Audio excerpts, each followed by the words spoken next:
Y'all gonna hear my intro again. What to do, YouTube? Thank you for coming back to my podcast. I am at this point in time not even sure what the title is gonna be, so I don't even know what to call it at this point. But I have one main topic that I do want to talk about, and then I just want to just talk with people. Definitely interact with my TikTok live people a little bit more. I don't know, just talk, rant, vent, vibe, whatever. I have my wine that I will be drinking throughout the podcast. Forgive me if I get a little. No, don't forgive me. I'm not apologizing. I haven't eaten anything today either. Anyway, please, to start off, go like and subscribe to my channel. It is literally free. It costs you nothing, and it helps me out. So, without further ado, I'm gonna get into it. To the one person that has been there since I started this, thank you for staying.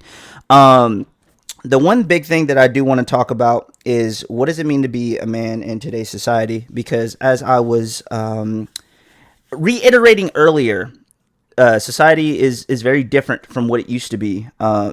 The practices and the acceptance of things that men used to do on a regular basis and used to be labeled as masculine things to do, or just things that made a man, is starting to become a little more blurred as time goes on.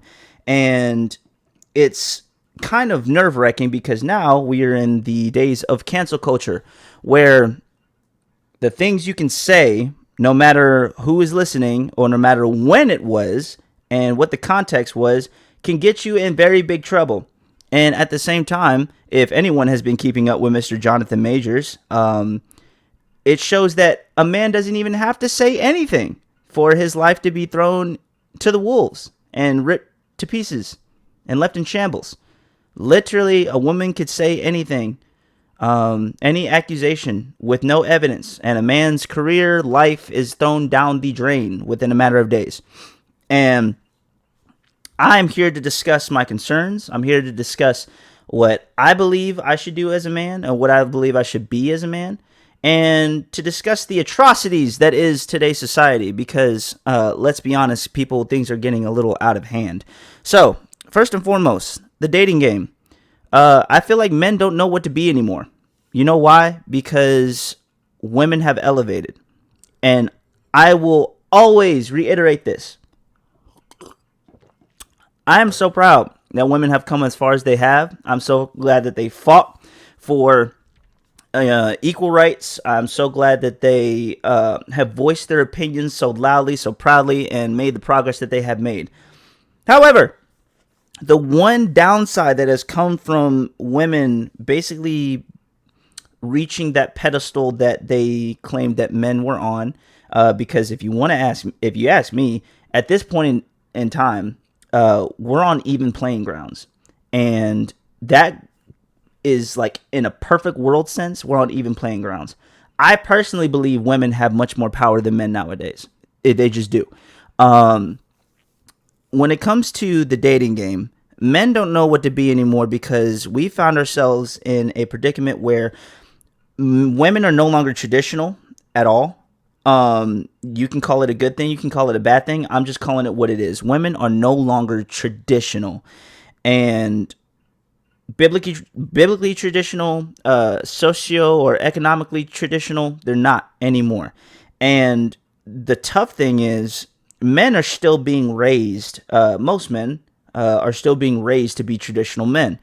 And we're in this little predicament where we're traditional men with traditional mindsets dealing with women that are not traditional, dealing with women that almost refuse to be traditional, because of the fact that the word traditional and the idea of traditionalism has so much negative connotation to it that it's just negative, especially in a woman's mind when it's spoken out traditional. It's like the word consequences. Consequences is not a negative word. It means the result of your actions. You have good consequences, you have bad consequences. But because of how it's been used, when you hear the word consequence, you think automatically negative. Like literally 99.9% of people who hear consequence will immediately think, oh crap, what happened? What did I do? What's going to happen? It's never seen as a good thing. Can you shout out my buddy Lou? What is that? Lou Sassel? Your mic is crispy, and I'm making a video for his birthday. Oh, appreciate it. Well, shout out to Lou Sassel, Connor, if you're still here. Happy birthday, bro. Yeah. So, like I said, men, we don't know necessarily where to go exactly. When it comes to society, another thing with traditional. Oh, I do want to put this out there. I am only 25 years old. I'm about to turn 26 in, what is it, May? So 2 months. Just about exactly 2 months. I turned 26. And my thing is, I'm already at that point where I have to watch what I say because of what I say might hurt somebody else's feelings or might put me in a predicament to where I'm ostracized. And mind you, I'm not talking about I have to watch what I say because I've always been, risque and saying the craziest stuff. I got to watch what I say. And those same things 10 years ago used to be not an issue at all. Like, never had no problems. Never had anybody call me any type of name. Never had anybody judge my character because of these same jokes or stuff that I used to say. And I'm starting to feel so bad for old people. Because, mind you, I used to look at old people and they say some wild stuff, especially some old South white guys, like old white dudes from the South. Because the thing is, they have no filter, and I know they don't mean anything bad by what they say. But back in their day, the jokes that they would make and some of the things that they would say nowadays that would make like a black person be like, yo, what you trying to say? Like back then, they just use that as random jargon, random talk. And I know this old white man is not racist, but some of the things that he may say can be a little risky. It made me laugh because I like dark humor. I like risky humor. My favorite comedian is Dave Chappelle. Like, that's all you got to know about my sense of humor. But I'm already starting to feel like that. Like, I'm already starting to feel like I just can't say what I used to be able to say. And I feel like I shouldn't be able to say that as a 25-year-old. Like, I was like, man, I can't wait till I'm old so I can say whatever the hell I want to say and people just got to deal with it. But now I'm already at that point where I literally have to watch what I say. I've been labeled so many things over the past year because of an opinion. Actually, some of it wasn't even opinion. I was just stating facts about certain topics that are very hot in the USA. Facts. Didn't call nobody names. Didn't, make up anything. I just said what it was true. And I got labeled so many things. And it's frustrating. It's frustrating and it's kind of scary, especially with me. You're my favorite low-income white streamer. That is hilarious. Someone said that. You're my favorite low-income white streamer. I appreciate it. I'm glad that my blackness is not prevalent, and I'm glad that my brokenness is. Thank you. Anyway, so like I said, it's definitely weird being in today's society just as a person, let alone a man. So one of the things I definitely want to address is that I feel like most people, and this just goes for women in general, because I'm just talking about like how difficult it is to be a man nowadays. I want women to understand how confusing it is for a man to date in today's world. You don't know how confusing it is because I was raised by a single mother. I was. And one thing my mom never shoved down my throat, the whole powerful woman initiative. I saw it for myself in my mother.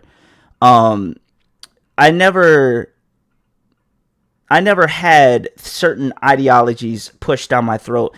And even with relationships, I kind of taught myself how to act within relationships or how to view them and, really just taught myself the basics. And especially when I got older into college and then I needed to start breaking things down more, I had to teach myself that too.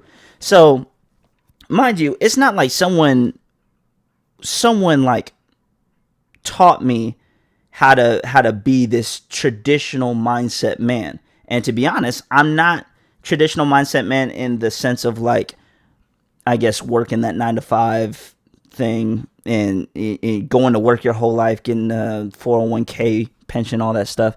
And that's just not for me though. That's not for me. I've been through it. I've done 9 to 5s. I've worked full-time jobs. I hate it. It's absolutely not for me. But in the biggest sense of it all, I just taught myself how to move in relationships, how to think, how to act, what my mindset was. And I understand that women are not traditional anymore. And I have my own set of, I guess, standards and boundaries and requirements that hopefully someday someone will meet. But my thing is, please, women, do not, and I repeat, do not expect someone to be the very epitome of a traditional man if you're not the very epitome of a traditional woman. And what I mean by that is, a lot of women like to pick and choose what they want to be traditional for a man. They like to pick and choose the things that benefit them. So the chivalry, the paying for things, the support, the protection, they want all that, traditional stuff.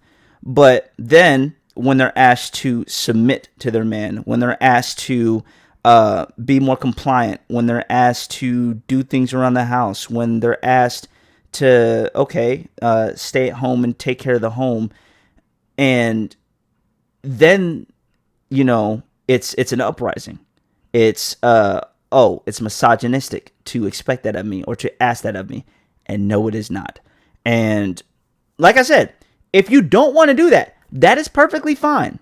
I'm not bashing anyone for not wanting to be that stay-at-home housewife. However, do not demand 100% traditionalism from your man if you're not willing to be a traditional woman.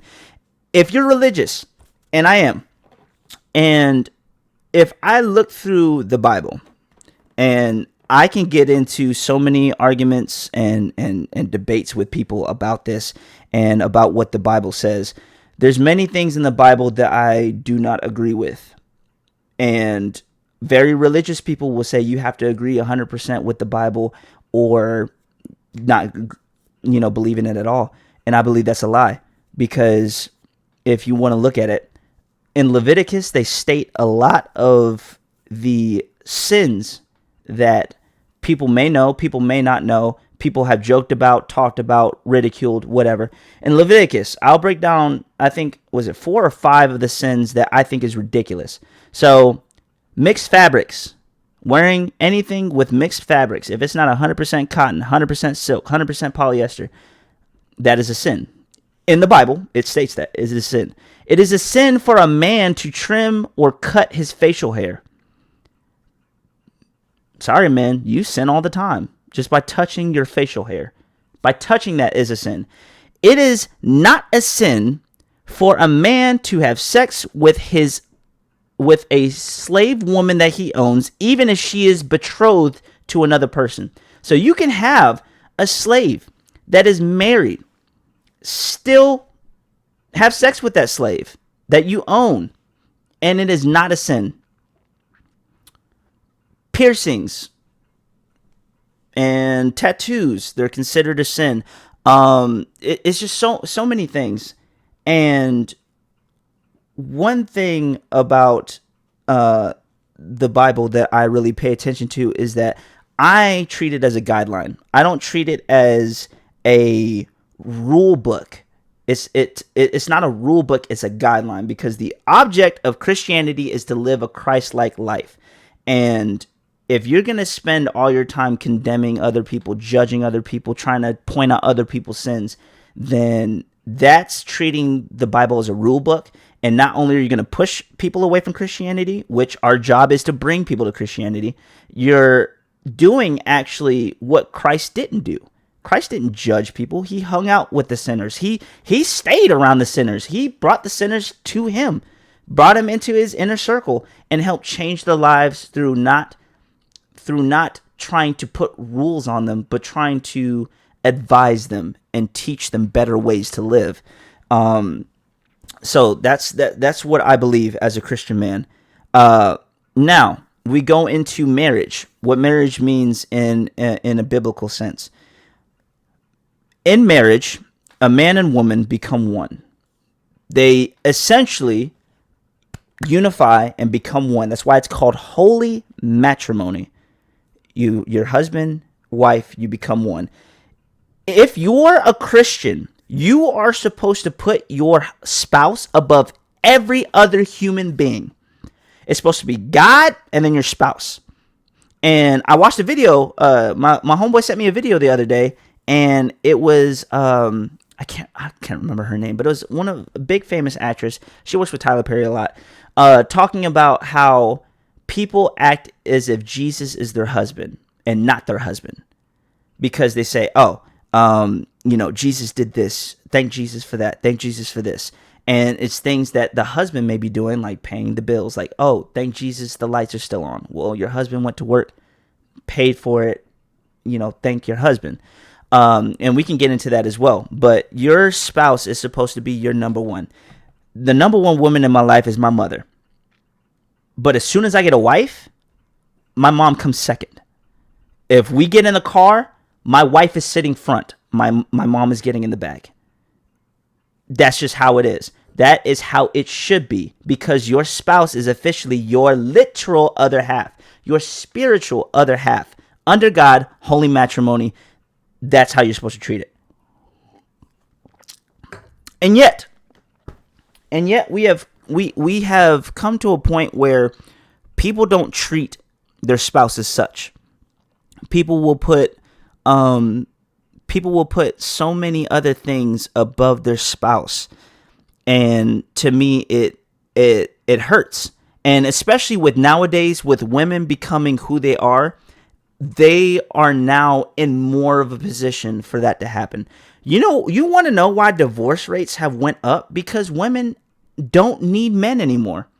Women are in the workforce like men are. They make money like men do. They take care of things like men do. And frankly, they don't need us anymore. They don't need us for money. You could argue that they need us for protection, but most of them got weapons themselves and become weapons themselves. Some women train their ass off, so they do things like that. They don't need a man to have sex to get pregnant no more. We got clinics with sperm banks for days. They really don't need us for anything else. So what is a man in today's society? What does a man do? What is our purpose if you don't need us anymore? And men, we have to either, one, reinvent what it means to be a man, or two, remind women what we bring to the table as men. And you know what? I'm going with the latter, because I'm not going to reinvent myself, and I'm not going to rewire and anything. I told you, I learned a lot of this on my own. So for me, technically it's instinct, and I'm not going to try to rewire instinct, because you can't. I have my mindset, I have my morals, and I have what I think is right, and I'm not going to reimagine that and reinvent that as a grown man in order to appease a woman. And what I've learned, and I'm not going to ever think this is shallow again, because I used to think it was shallow of me to put basically everything on the table, to say this, that, and the third, this is how it's going to be. If you don't like it, you can kick rocks. And I think that's eventually how we're going to have to be, guys. Because one thing I will say is that I've been in a relationship where the woman took the lead when it came to like finances and leading a household. And it was absolute nightmare. It was stressful. It got to a point where it was very frustrating because she wanted me to be a man, to take care of the household, to take charge, to make decisions. But if the decisions weren't to her liking, it was immediately my way or the highway with her mindset. And that is one of the things that make me believe that, I'm sorry, I do not believe that a woman is meant to have that authority in a household. Because women are they're much more emotional with their decisions. And I think that men biologically are wired to basically lead. I believe that. And whether you agree with me or not, I think it's kind of science at this point. Men are biologically meant to lead. And like I said in one of my previous podcasts, men lead, women guide. So women, you can still put a household in the direction you want it to. You just got to learn how to do it with the ability that you've been blessed with. And I just don't see today's women really like being exactly what men need today's women to be, because you're too combative. It's everything is too combative, it's too aggressive, and it's too much in the air as far as what the roles are. And I know that gender roles, some of the time, most of the time, you can make an argument for them. They might not be the best thing in the world. They may not be the most ethical thing in the world. But gender roles kind of formed for a reason. They happen for a reason. We're not living in the 60s. I don't expect you to do whatever I say. Let me treat you however I want to, and you have nowhere to go. Look at the Bible also. I'll bring it right back to the Bible. A man is supposed to lead and is supposed to have the say-so in his household. He's supposed to have domain over his area, his territory, his life. However, even though it's a woman's job to submit to a man, to give him the reins, to let him be in control, it's also a man's job to make sure that he properly takes care of his woman. So, ladies, even though I'm saying these things and I'm saying that you're supposed to submit, you're supposed to be submissive, you're supposed to give the reins to your man, but also it is imperative that you give it to a man that deserves to have those reins. If I bought a sports car, I had the money, like I got rich one day and I had the money to buy a sports car, and I wanted to test the limits of my sports car. I am not a driver. I'm not a NASCAR. I'm not a drift racer. I'm not confident enough in my skills as a race car driver to push my car to its limits to see what it can do, because I'm gonna crash and I'm gonna die. That's how it's gonna go. And for me, I'm going to give my car up to someone who knows how to do it. I'm going to pay money to find the best NASCAR, street racer, whatever, a professional that's been doing it for years. I'm going to find someone to take my car and to show me what it's got. I'm going to sit in the passenger seat because I want to be there to see what my car can do, but I'm going to give it to someone whose hands are capable of pushing it to its limits, of showing me what my car can do. And I'm not gonna, that's what a woman needs to do. A woman, your relationship is that car. It could do so many things. It could do so many wonders that you don't know it's capable of. But in order for it to take off, you have to give it to the hands of someone who knows what they're doing, someone who's willing to go the distance with you, someone who is capable of taking care of that car. You're in the passenger seat. You're not in the back seat. You gave up the driver's seat, but you gave up the driver's seat to someone who knows what they're doing, to someone who that can take it to the limits and show you what is possible. Let's see. It's also in the Bible that we are not meant to do that as well. Yes, it is. And I mean, there's so many arguments that people can make, because You can agree or disagree with anything in the Bible that you want to, but at the end of the day, like I said, the Bible's a guideline, and to me, when it puts things in a certain perspective and it gives you a lesson, follow that lesson. You don't have to believe something is, perfectly true down to the smallest detail, but every story in the Bible, no matter if you think it's fake, no matter if you think it's real, has a lesson to it, and that's what you need to pay attention to. Let's see. However, sometimes it's hard because some men these days operate in such a feminine energy. You know what? And that's true. And someone said that what's wrong with today's dating game is that women are trying to be men and men are trying to be women. I cannot speak for those men that come in with the feminine energy, because best believe the thing about me is I'm a sap, I'm a hopeless romantic, and I will spoil my woman as much as I possibly can. However, there are certain things that I know need to be done, especially when it comes to setting boundaries, putting your foot down, making decisions, certain things. And that has been an art that's been lost to a lot of men. I've done my fair share of simping. I have. But some people like to do said simping, and when they get into a relationship, that simp energy transfers over. So it's the fact of doing everything your woman wants to do and trying to please them and go the extra mile. However, you don't stand up for yourself.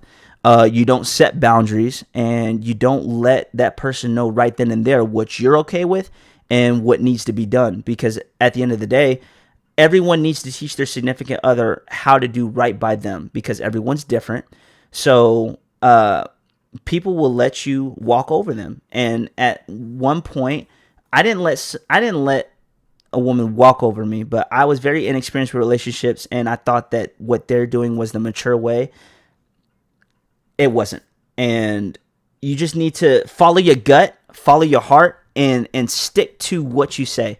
And do that as well. And that's for everything, whether it's talking to a friend, a significant other, being a parent. If you're going to say something and you're going to give a consequence, or you're going to say, like, this is what's going to happen, please stick by your word. Because if you stick by your word and you show them that you mean business and that you're not messing around, and show them that your word is bond, best believe that people are going to take you more serious. They're not gonna test you as much as they would if they thought, oh, they can just get away with anything.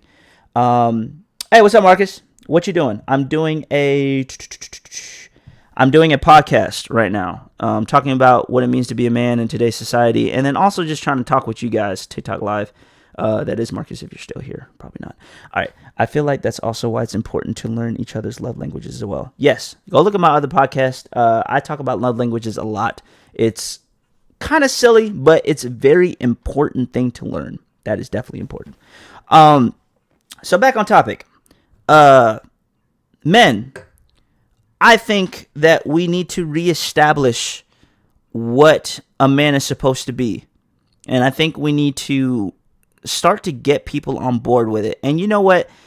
At the end of the day, there's going to be a lot of people that will label you. There's going to be a lot of people that don't want to hear what you have to say. There's going to be a lot of people that ignore that. And you know what? Let them. Because if they ignore what you say and don't even try to understand your point of view, then that means that they're not the audience that you're trying to reach. They're not the people for you. They're not talking to you. And I've had to come to terms with that myself, as a person who tries to talk to other females and, tries to, I guess, see what's out there. As beautiful as a woman might be, and as cool as her vibe might be, if she doesn't give you the decency to at least try to listen to you or to understand where you're coming from, then that's not a woman you need to be associated with. And actually, that goes with relationships in general. If you have a friend, and I know a lot of people had that friend that, if you try to talk to them and they don't listen or refuse to listen, or they don't try to see things from your point of view, try to, especially if you're trying to help them better themselves, if they don't want to hear it, it's a lost cause, bro. Like, you need to cut that off. You need to give your energy towards something else that's a lot more productive. And I have gotten to a point where I am done being scared. I'm not being scared. I'm done being careful with the things that I say.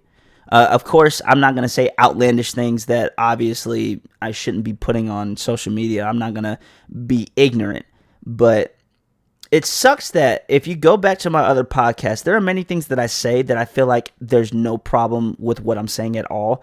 But then I'll literally come in with a disclaimer like seconds later, like, oh, this is not what I did it this video.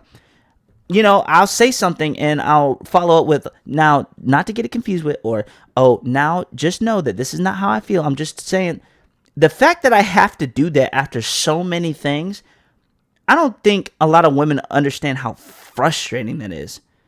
Because if you ask me, I say that women don't understand how frustrating it is, and not to say that women can't say crazy stuff, but like, if you've noticed, most of the cancel culture that you see happens, I don't see it happening with females. I don't remember the last time a female comedian, actor, actress, writer, whatever, got canceled because of something they said. J.K. Rowling got scrutinized, got talked about by some of the community, but she didn't get canceled. If anything, J.K. Rowling, she balling right now, especially with the new game that came out. And like, you don't see them getting canceled, but you see, you see men get canceled all the time. I'll bring this guy up because C.K. Lewis, if you don't remember or don't know the story, the man got canceled for basically jerking off in front of some girls in his hotel room. Now, mind you, I do not condone whipping your thing out in a woman's face without consent. I don't condone people, doing stuff like that. However, if you are in your own hotel room and there's some baddies in there and you decide to say, hey, y'all, I'm down for some fun, and you whip it out and you start beating off, I would expect everyone that's not okay with that to leave and exit the room. Now, it'd be one thing if if it's someone else's hotel room or someone else's apartment and you're like, I'm feeling frisky, start beating it off. That's somebody else's personal space. That's somebody else's area and not okay whatsoever. And not to say that what he did was okay, but was it worth him, I guess, getting canceled over everything? I can't say. What was the environment like before he whipped it out? What were women saying or doing before he whipped it out? And then there was one instance where part of the reason why he got in trouble was because he was jerking it on the phone with somebody. Hang up the phone. Like, tap a button. It is so much more work to get offended, go out in public, say that he was jerking it while you was on the phone, and go through all this whatever happened, than to just boot, ew, don't talk to the dude again. I'm going on a rant here, but I mean, that's the whole point of this podcast. But yeah, so things like that. If you just notice the last decade, things that happened between men and women, the things that have been said, the things that have been done, the roles that have been reversed, the opportunities that are now coming out to certain people, and the things that are coming to light, it is obvious that it is not a safe space for a man anymore. It's not safe for a man. And you can say whatever you want. A woman can say whatever you want, whatever she wants about the history, about how they've gone through their fair share of, oppression and stuff like that, and which you have. However, I do not believe that putting down someone's inhibitions, downplaying someone's struggle because someone else struggled more, I don't believe in doing that. Like, say there's two different people. Two people had a hard life. One was dirt poor and one was rich. And people are automatically, before I even give the scenarios, if someone said they had a bad life, if two guys lined up and said, I have a horrible life, and one of them's rich, one of them's poor, I guarantee 100% of y'all, in your mind, you're going to think, the rich guy, like, how is your life horrible? You got this dude who's dirt poor. And that's what I'm talking about. Comparing struggles is never a good thing. Comparing struggles, you should never do that. Because everyone goes through it. A rich guy, the expectations that he has from family, the load of work and just, like I said, expectations that are being thrown on you as someone who may be, I don't know, the heir of a family business or just other things. And the amount of pressure you have to do to go to school, do this, do that, get your business in order, be that perfect child in the public eye so that your family doesn't get a bad name.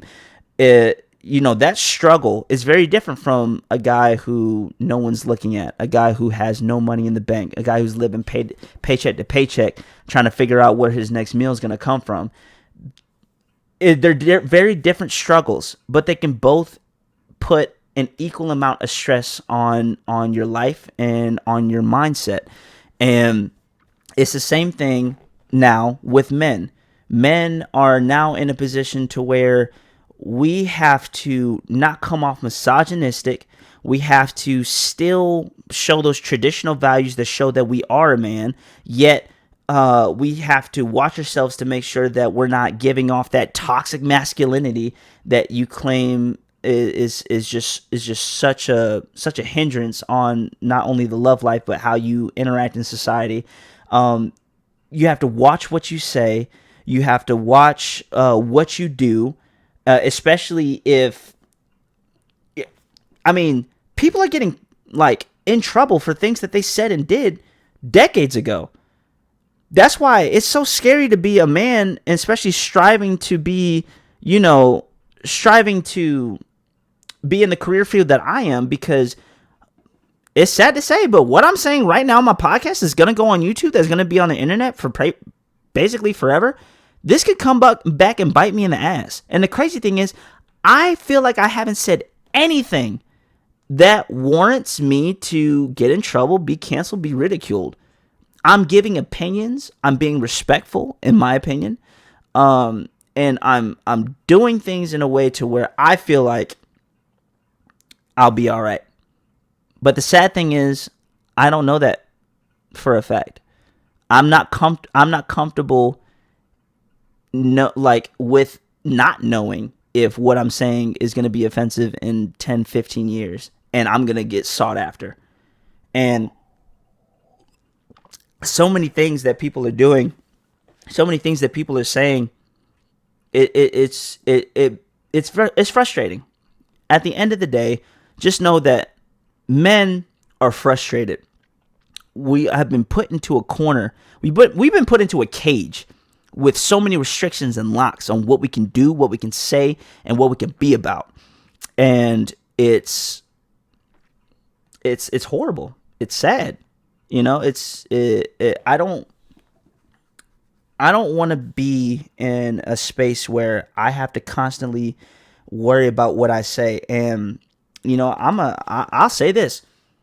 My job that I worked in Atlanta, where I worked as an actor in the Stranger Things, The Experience. And for those that you don't know, the show Stranger Things had a immersive walkthrough theatrical experience in Atlanta that I worked on. And I can say without a doubt that there were things that I could not say. There are things that I could not say or do around those coworkers for the sake of keeping peace. And the funny thing is, there were moments with those coworkers where I said something that to me had nothing behind it. Just words. There's nothing behind it. I said it with a proper tone. I didn't say it angrily. I didn't say it with any type of tone. And I got labeled things. And it really blew my mood. And it made me realize that there's just certain people that I cannot be around. And it's sad because I wanted to be friends with everyone. And one thing about me is if you know me in person, I constantly say I don't care. I don't give a damn what people think about me, and I don't care how you feel, because I'm gonna do me at the end of the day. And I still feel that way. However, if I could choose whether you don't like me or don't care about me, or whether we're cool and we can kick it and we can laugh together, of course I'm gonna choose the latter. I want to laugh with people. I want to be in a space where people can be comfortable, where we can all just have a good time and enjoy ourselves. And I can't do that around certain groups. I'm a social chameleon. I can talk to and blend in with so many people, but it's gotten to a point where those same people that I could blend with in high school, that demographic, today I don't want to be around. I don't even want to be near you guys, because, and it's not because I don't like you, it's because you get triggered so easily. The smallest thing. I got told off for saying the word females. I said the word females. What context did I say it? I was talking about women and talking about how my experience with talking to women and trying to date or talk to them, and how women have received me. And I said, females tend to blah, blah, blah. Females react to me this way. I said it with that exact tone, with that exact structure. Nothing against women. Had nothing to do with anything misogynistic, derogatory, nothing. And it was just about how women have perceived me based off of what they've done and what they said to me. And I said, females tend to act like this towards me, or react towards this. And then I got told, what did you say? And I said, females act like this. And he was like, don't say females. That's misogynistic. And I clocked out. I mentally clocked out. I clocked out of the conversation. And I was just like, I don't know. Females and males. That's literally a scientific. You know what? Yeah. I don't even need to go into that. I don't even need to explain to you guys why that shouldn't even be an issue. But it is. It is nowadays. And that's what I'm talking about. And man, I could just go on about this all day. But that's what I have to worry about. Do you think that correlates with how you act? Like, does it make it harder? Does it make it harder for you within your craft? In my opinion, it makes it harder to socialize. It makes it harder to get along with everyone, because when you get into a space and you form a group and people, are established as friends. Carly, no, I'm not. And when you're in a space as friends, you want to be able to be comfortable. You want to be able to joke, to have fun, to do these things. And when you're in that position and everybody wants to be friends, everybody wants to be close and tight knit, and then you find out that when you joke, and even though there's nothing behind it, immediately everyone is starting to see you as a person of conflict. Yes, it makes it hard. It makes it frustrating. Very frustrating. Basically, does it affect you when you're trying to act? And does it? Now, no, that it does not. It does not dim my passion at all. It does not affect me when I'm acting, because at the end of the day, that is one thing I'll never let anyone get in the middle of. So I don't care if my co-star or whatever is, the most pretentious, can't stand this person in the world. That's not going to get in the way of me doing my job and doing what I love to do. You're not going to do that. So it can be frustrating when it comes to being in the same space, but when it comes to professionalism and being on set with someone, and the crazy thing is, I've done that. I've been on set with someone that I could not stand, but at the same time, I will not let that get in the way of me doing what I need to do and doing what I'm getting paid to do, which is to perform. And I can perform, trust me. And if anything, being an actor has made this transition in society a lot easier for me than other people, because I can act like I'm agreeing with this, or I can act like I have no thoughts or issues with, such and such. And do I on the inside? Maybe. I don't say it. I don't express it, but it's there. And like I said, as an actor, it's made it easier for me to just kind of blend in with everything. Yeah, I mean, I think I've gotten out all the ranting and all the ideas that were in my head. I think to sum it all up in a few short sentences, women, I feel like you need to figure out what it is that you want from a man and stick by it. Figure it out what it is you want from a man, stick by it. There's someone out there that matches your criteria. There is. There's someone out there that matches your criteria. However, remember that you can't. What's the phrase? You can't have your cake and eat it too. You can't ask for a traditional man when it suits you. You can't ask for all these certain values when they benefit you. You have to take the good with the bad. So, like, me, I've come to the conclusion I'm probably not going to get with a woman who wants to be a housewife. Like 90% sure that I will not end up with someone who wants to be a housewife. I'm going to end up with someone who is either in the craft or wants to do their own thing, has their own dreams, wants to follow that. And you know what? I am all for it. And do I expect that woman to be completely traditional in the sense of doing things for me or for the household or sticking to certain gender roles? No, I don't. But best believe that there's going to be there's going to be something there that shows what I'm expecting out of my wife and what needs to be done and what needs to be upheld. And if you're not going to match that criteria, then I'm going to have to say deuces. And there's nothing wrong with that. Don't label me, though, when it happens. Don't label me. Because that's one thing that I cannot stand in today. We can have debates and talks all you want, and I can go back and forth with you in mutual respect. But as soon as you label me as something, that's when I lose respect for you. Because I've been labeled more things than I should have been. I've been labeled misogynistic. I've been labeled transphobic. I've been labeled homophobic, and I'm none of those. I have no hate for those people. I have several friends who are LGBTQ community. I have never had any type of hatred towards a woman in my life because she was a woman. I have never felt, if anything, I'll put a woman on a pedestal above myself because that's just the kind of man that I am.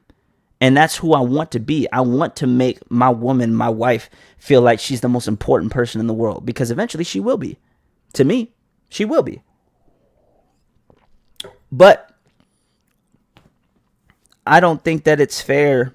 I don't think it's fair to treat a man that way just because you don't see eye to eye with him on a certain subject. I don't think it's fair to pick and choose what you want from a man when they're supposed to go hand in hand. The whole, like I said, traditional aspect, you can't just pick and choose. If you want a completely traditional man, don't be mad when he's telling you, hey, yo, if you're going out with your girls, I don't respect that. I don't respect that outfit. Go change or don't go out at all. Because if you want to be honest, a traditional man, if you get a traditional man, he has every right to say that. He has every right, and he has he is in the position to say that. What you're wearing right now is disrespectful because you're showing your goodies out to every man that's going to be where you're going to be. Change or don't go out. And if you get with a completely traditional man, he has the right to say that. And some women will sit here and think that what I'm saying is rude and messed up. And one video that I saw, and I completely agree with, is that when a woman professes a boundary, when a woman states something, it's considered a boundary and it's considered respectful. When a man does it, it is considered misogynistic and it's considered toxic masculinity. A woman can say on her dating profile, no man under 6 feet. And you know what? No one will say anything. No one. Her girlfriends will be like, yes, 6 feet under, goodbye. You do you, sis. Get you a real man. But if a man says on his dating profile, no one no one over 140 pounds, I bet you people are gonna blow up. People are gonna get mad. People are gonna get upset. You know, if a woman says, I want a man who works, provides for me, pays my bills, takes care of me, protects me, does all that, guess what everyone's going to do? Support that. They're going to say, oh yeah, that's wonderful. Get you a man that does it. That's what a man's supposed to do. But if a man says, I want a woman who stays at home, cooks, cleans, does the laundry, make sure that I'm never going unfed, make sure that I get taken care of as a man. And you know what he gets labeled as? You guessed it. You know what people look at him as? You know. Because that's just the world we live in. We live in a world where men's preferences are considered judgmental, they're considered toxic, and they're considered something that is not to be held as a standard. And when women do it, it is a perfectly fine standard. That's just what it is. And the crazy thing is, most of what we ask for, women can help. Most of what women ask for, sometimes men can't help. I want a man that's 6 feet tall. Okay, well, genetics couldn't let me be 6 feet tall. Genetics wouldn't let it happen.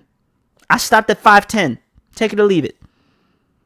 I want a man who's swinging, who's hanging like a horse. I didn't decide to have what I have. You know, my genetics predetermine that. I can't choose to have a big one, small one, thick one, thin one, whatever. I can't choose that. But if I want a woman who, you know, is fit and in shape, you can help that.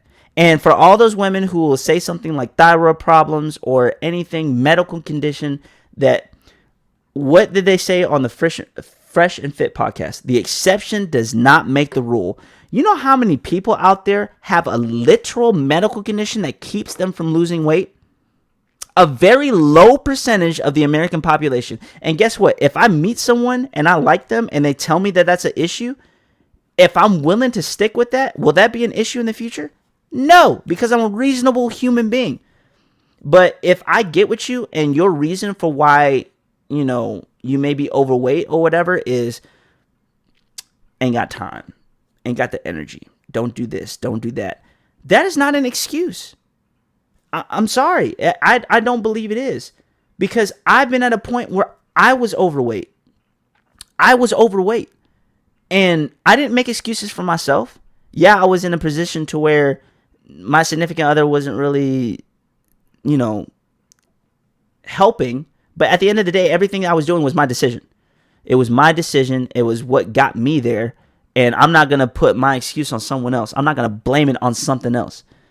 So for me to say that I want a woman who's fit and who likes to work out and who will do things with me, stay active with me, be healthy with me, you know, that's almost taboo. And I don't believe that it should be, because you should be healthy.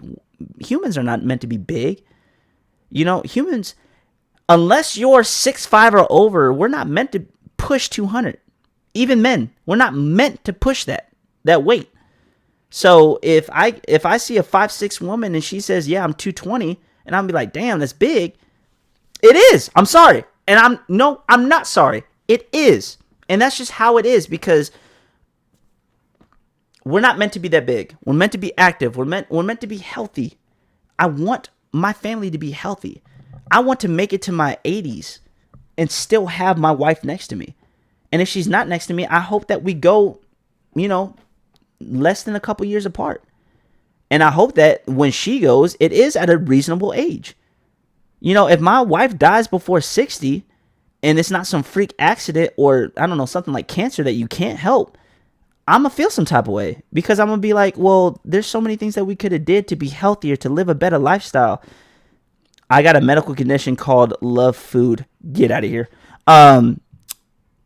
Ooh, why don't we do this for once? All right, I'm going to accept someone on live. Let's see what happens. So I can hear somebody. Hello, how are you? Good, how are you? I'm great. The match? play the match. We're playing a match. Oh, you don't know what it is? Oh, accept. I accept. Yeah. I'm currently doing a podcast, and this is the first time I've accepted someone from TikTok Live doing a podcast. So let's do it. Okay, what is your podcast about? I really talk about all types of Just tell us. issues, things. I've been just sipping wine and talking with people, venting and ranting about certain things. Okay, that's fine. That is cool. Oh, wait. The what Hmm. and how? What? You should not take it. Yeah. Do you have people on there? Can you see people? I have a few. Not many. What state are you in? I'm in Atlanta. Oh, so you're in Georgia. Okay. I think you're the first person I've ever accepted from live that's actually also in Georgia. Oh, really? Yeah, most people are just halfway across the country. Where are you from? I'm a military kid. I was born in Japan, been everywhere. Currently located in Middle Georgia area. Japan.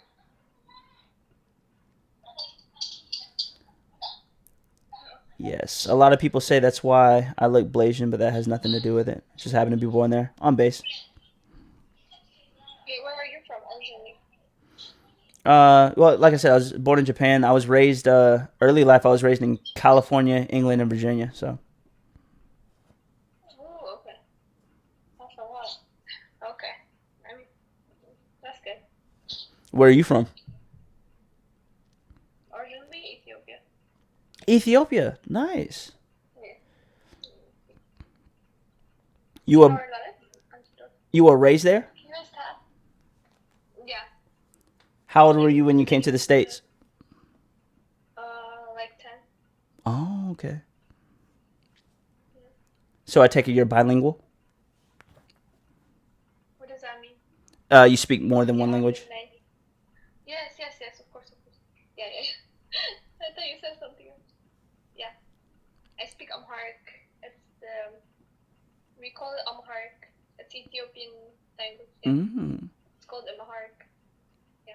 Can you speak other language? Ha. I know a little bit, just a little bit of Spanish from school. I know a little bit of Japanese. I do definitely want to get into more languages. I know that my name is Swahili, and I really want to learn that language. Oh, okay. Wait, you said where do you live? I live in a town called Warner Robins. Is it in America or? Yeah, it's in Georgia. It's about Oh, it's about an hour and a half south of Atlanta, depending on where in oh, Atlanta. oh, okay, okay. I get it, I get it. Do you like it there? Ah, I like it in Atlanta. I'm in Atlanta all the time for acting. Down here it's a little small, almost like retirement little town. So it's not much to do here, but I'm in Atlanta all the time, so it's a nice little location. Yeah, that's nice. That's nice. Oh, it looks like my video is about to die. Well, I'll see that later. The video that you're about to upload? Or Yes. So my podcast, I like to record and I like to film as well. And oh, okay. it looks like it ended the reach of my filming session. Where do you post your podcast? I post my podcast on my YouTube. It's called YouTube? Perks Corner. Yeah, it's a little YouTube channel I have. Oh, that's nice. Okay. Mm. So Do what do you you do in guys like Atlanta? have? Sorry, what was that? What do you do in Atlanta? I'm a college student and I work part time. Ah, what do you do for work? Yeah. It's like a medical job. Like I'm a nursing student, so yeah, Ah, nursing. doing a job. That is definitely where the money is. Yeah, that's what they say. Hmm. But it's a lot of work though. It is a lot of work. Yeah. I have a couple of friends that were nurses from school.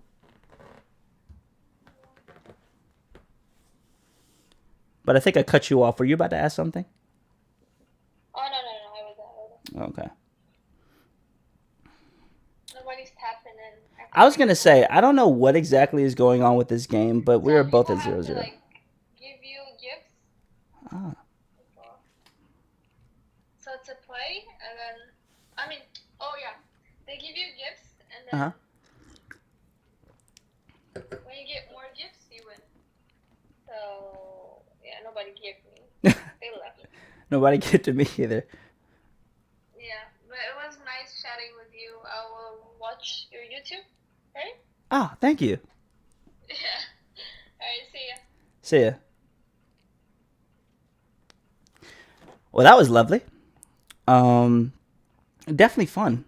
I don't know how I'm gonna stitch this video together since the video kind of ended, but I got about 30 more minutes. See, I need to get me a DSLR because I am filming this with my other phone, and for some reason, it's like each video can only be so long. So the first one was about 58 minutes, and now I have 29 minutes of filled time with this current one. I don't think I'm gonna go over that.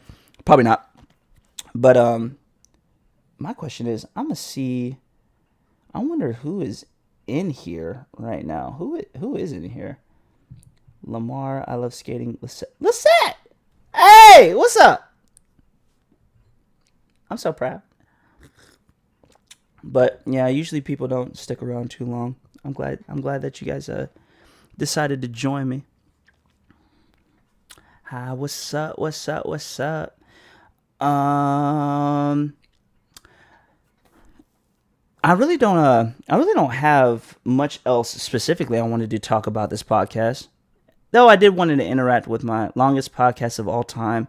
I had to take a snack break. First of all, that's why you lying.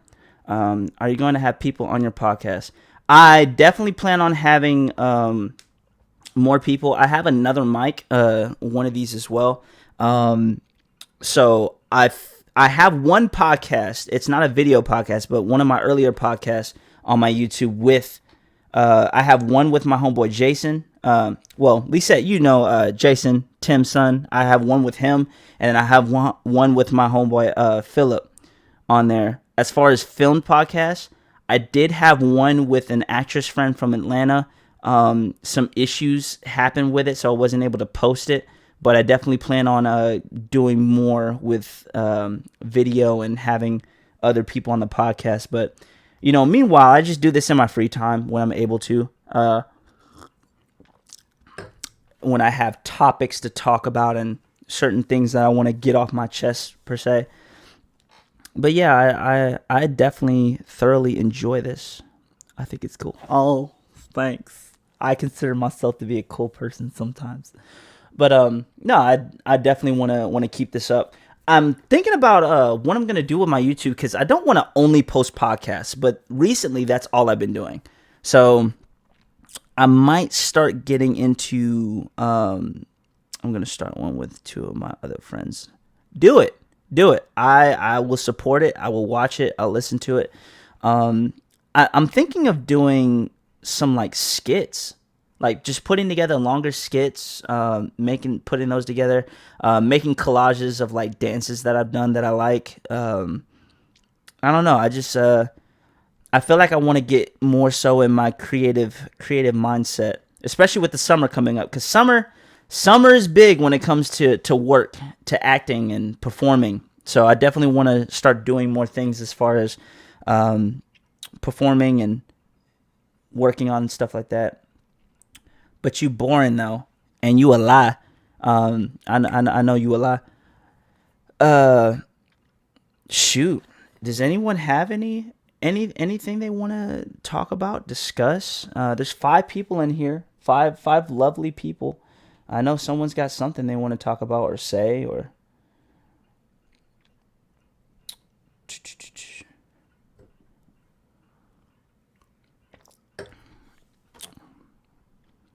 I can see you doing big things. I plan on it. That's the plan. That is definitely the plan. The funny thing is, I really don't need to do a lot or to go ham. I just want to say you're so pretty to the girl above me, Miss Lisette. Um, I 100% agree with you. 100% agree with you. That is it's definitely a beautiful woman. Met her once. Talk every now and then. She's an interesting character. She plays games. She likes to stream. So if you want to put whatever information in the comments to your streaming stuff, I don't know, go ahead and check her out. What was I saying before I saw that? I don't know, but I do think that I wanna get into more performance things, like doing skits and stuff like that. I think that you know what? I feel like, yo, what wine are you drinking? So it's literally called Josh. It's called Josh. It's not bad. It's kind of strong. Pretty cheap too. I like to try different brands of wines just to see what's good. Let me get some wine. Well, if you come over, I'll definitely give you some. Ew, my ex name was Josh. That's hilarious. Hey, whoever dates me and ends up not together, which has been 3 people so far, you'll never see my name on anything. I noticed that. I love that my name is unique to the point where I'll never see my name on anything. I've always tried to find, and I always have a feeling I'll never find it on like those little travel keychains or like the little name tags you see at like amusement parks. I always check, never see it. Never see it. Let's see. I'll hold you to that. Bet. Javania? What the hell is that? Oh, Javania. So, is that my first time saying your full name? I think that's my first time saying your full name. Interesting. It's a nice name. And it's not how you say it. So, I don't know. How do you say it? Or is it like, is it something weird like Givania? Givania? I mean, that would make sense given that your nickname is Gigi. So that's just how it's spelled. So that's how I pronounced it. That's the only way I can think about how to pronounce it. Givania. Givania. Yep. Oh, Javania. Javania? Javania. Oh, okay. Javania. You know, that almost sounds like my name when someone's like exasperated after saying my name, like Jelania. I don't know. I'm just being silly. Anyway, I like how no one has given me any topics to talk about. I guess I might just end the podcast in a little bit if no one gives me something. I'm not afraid of silence, so I can sit here and just, I guess, look at me. But if you guys have anything to say, that would be or anything to talk about, that would be fun. I gave you topics earlier. Yeah, but they're like full-length podcast topics. I'm probably only going to be here for like another 15-20 minutes max. So I'm not trying to like go into depth about those. I'm going to save those for a different time.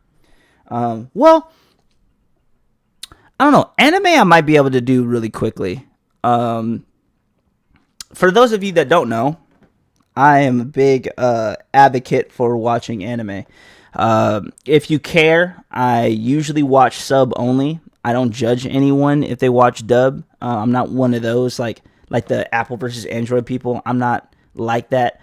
Me personally, dub is it's so cheesy. I'm sorry. And I know that technically in the Japanese language, the subs are technically cheesy to native Japanese speakers.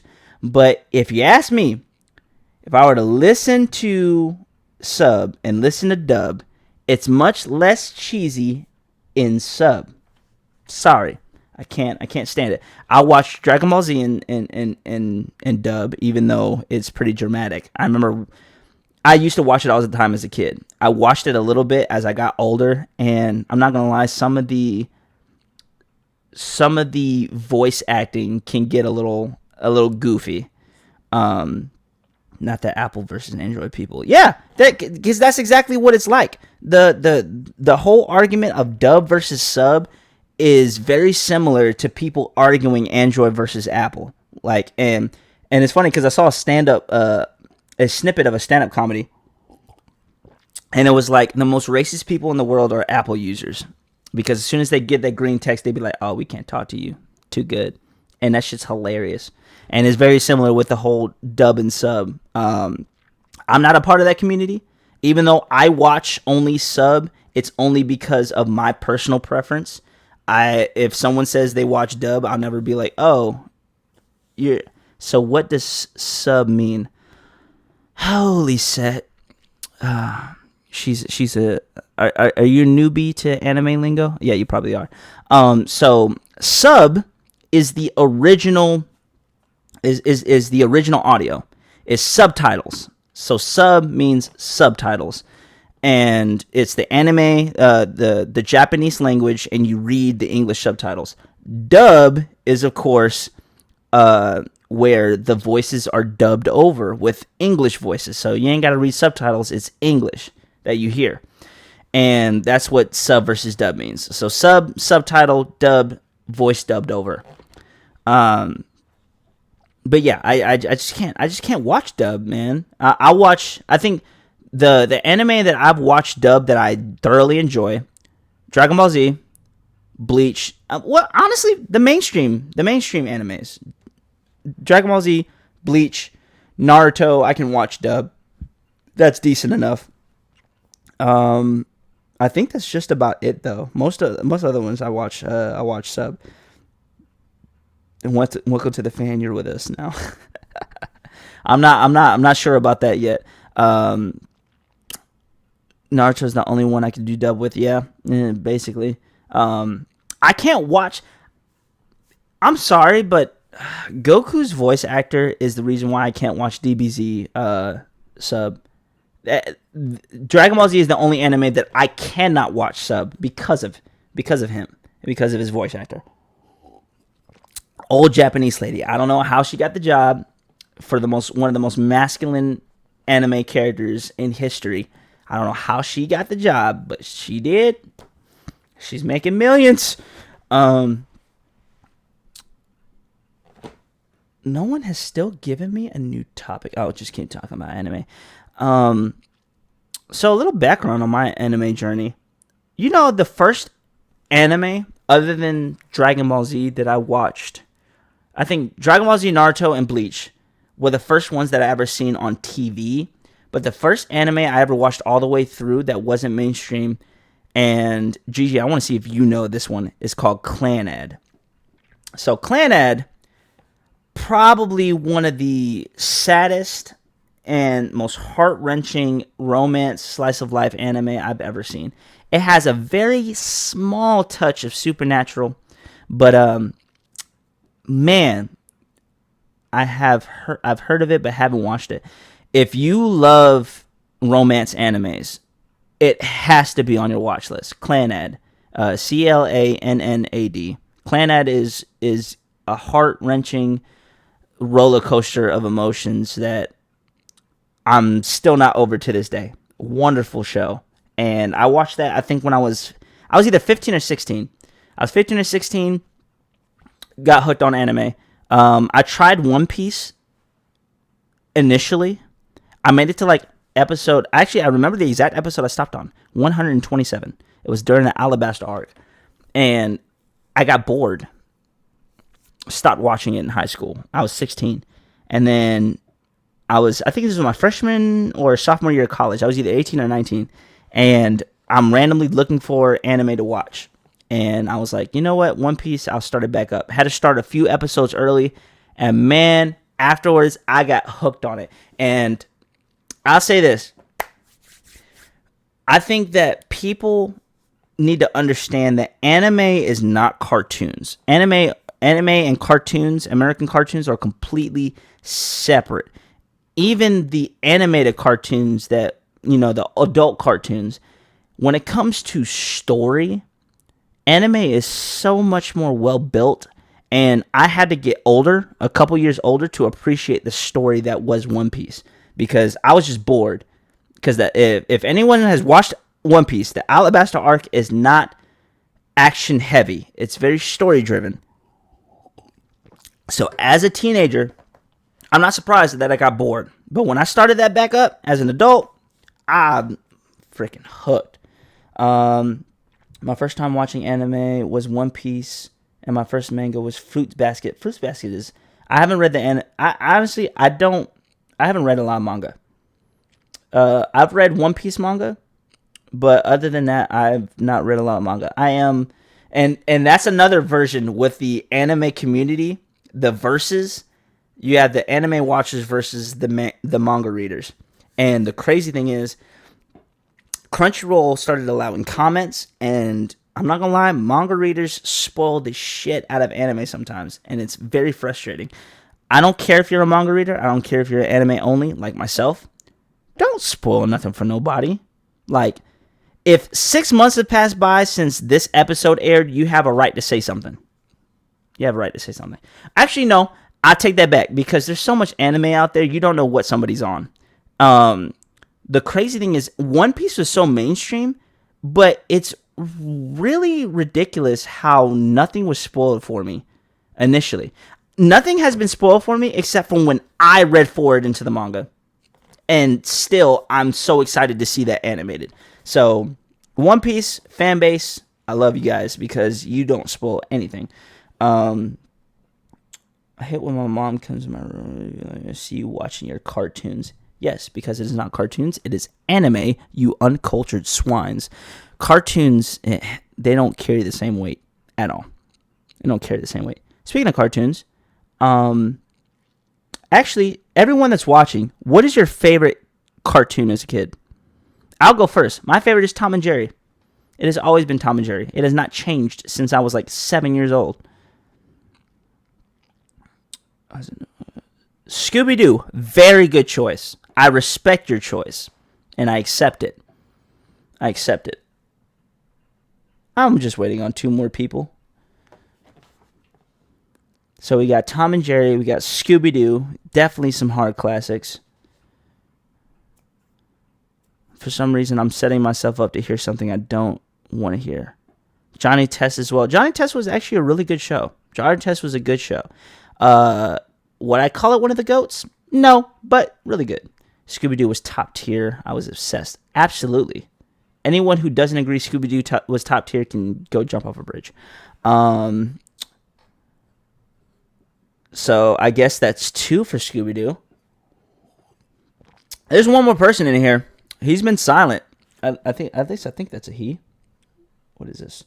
Leah, before you leave, favorite cartoon as a kid, go. And she already left. That's what happens.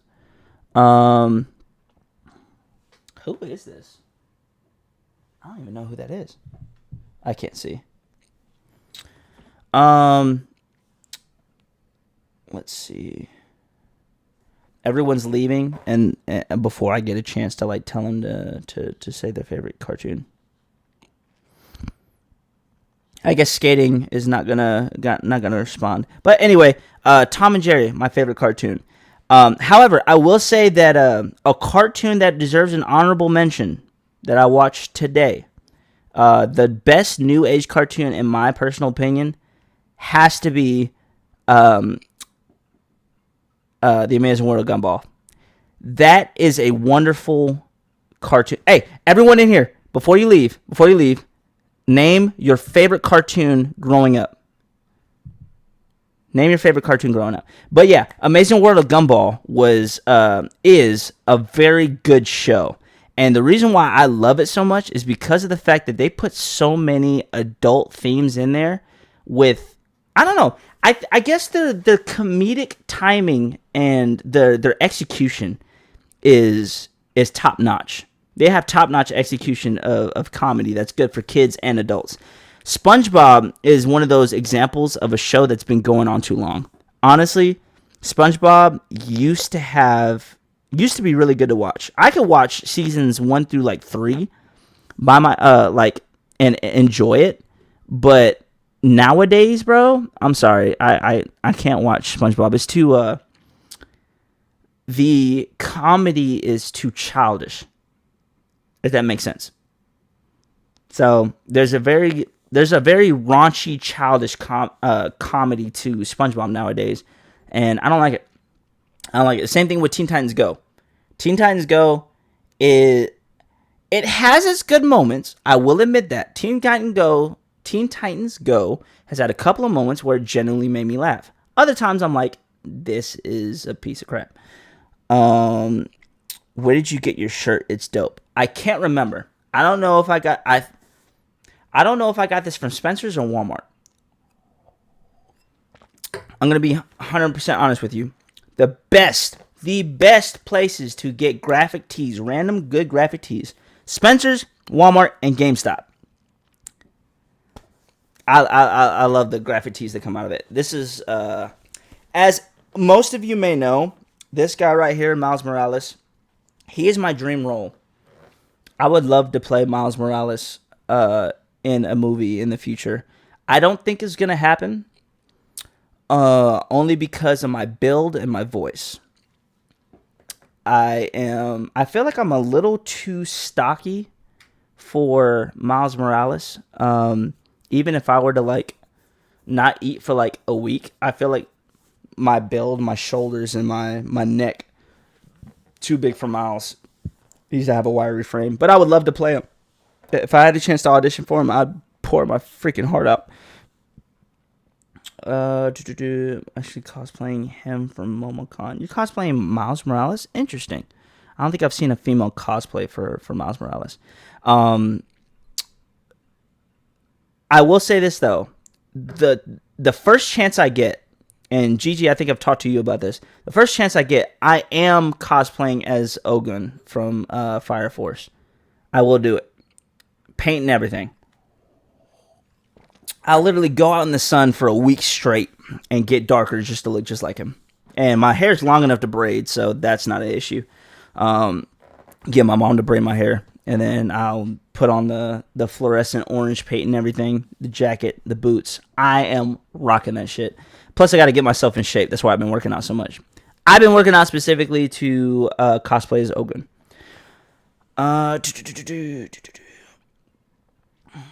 So it looks like... All right, so we got time to talk about one small topic.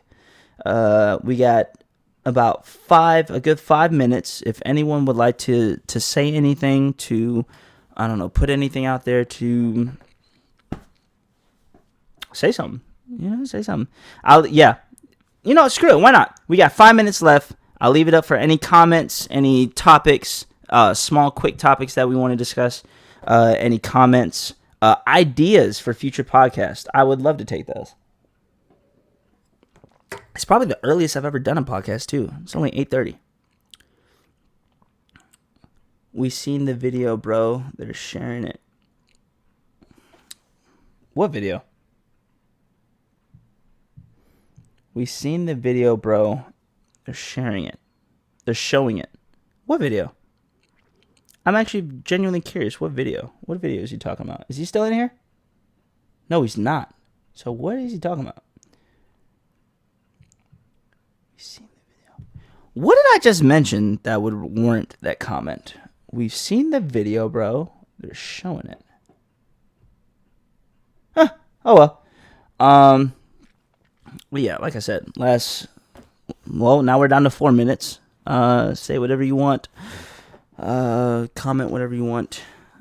I'll probably just ride this thing to the end. Actually, just in case I run out before I get to do my actual outro, for anyone watching this on YouTube, hurry up, like and subscribe, please. It helps me out. Costs you not a dime, not a penny, not a cent, not at all. And I hope that you guys really enjoyed this conversation and this content. Please comment below anything that you would like me to talk about in the future, anything you would like me to discuss, topics. Best stuff to buy, purchase to start like a YouTube. Shoot, the stuff that I got right now. A decent microphone. I got 2 of them. I have this light. I didn't buy it. I stole it from my brother's room, but it's a good light. It lights me up. I can't lit directly at it because then I see purple. I've already lit directly at it like 5 times. If you got a good recording app on your laptop, you'll be all right. But I have a decent laptop. I have decent microphones. I have the stand that I bought from Amazon that really helped out with a lot of attachments. That's really good. If anyone wants the stand to it, I'll put the link in the description. Ooh, this is maybe my first time doing that. But yeah, I'll put the link in the description.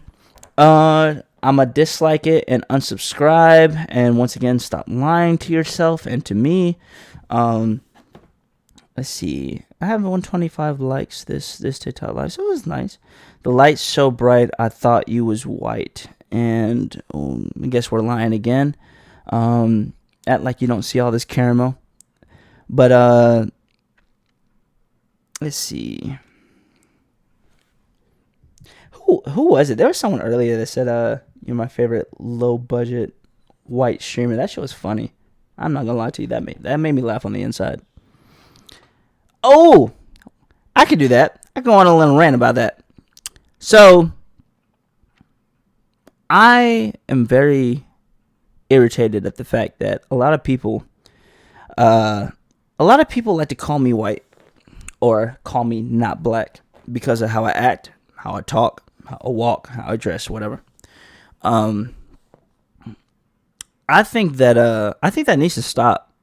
There's a very negative connotation to how black people act and talk, and it's actually kind of sad. You know, I got bullied in middle school for the fact that I didn't sag my pants. And then when I told them where sagging came from, probably my biggest mic drop moment in middle school. By the way, middle school was a very, very bad and hard time for me. I was getting bullied 24/7. So notice that this mic drop moment was definitely, I remember it to this day because it was one of the best moments I ever had in middle school. They were making fun of me. They was like, bro, why don't you sag? Looking at me like I was an idiot. And I asked them, I was like, do you know where sagging came from? And they was like, what you talking about? And I said, sagging came from when guys in prison wanted to let other men know that their booties were available. I'm just going to leave that little tidbit of information there. I'm about to run out of time. But once again, thank you so much for listening in. I love you guys. You guys be safe. I don't know how I'm going to stitch this video together, but it's going to happen. And I hope that everyone has a wonderful and relaxing rest of their night. I know I will.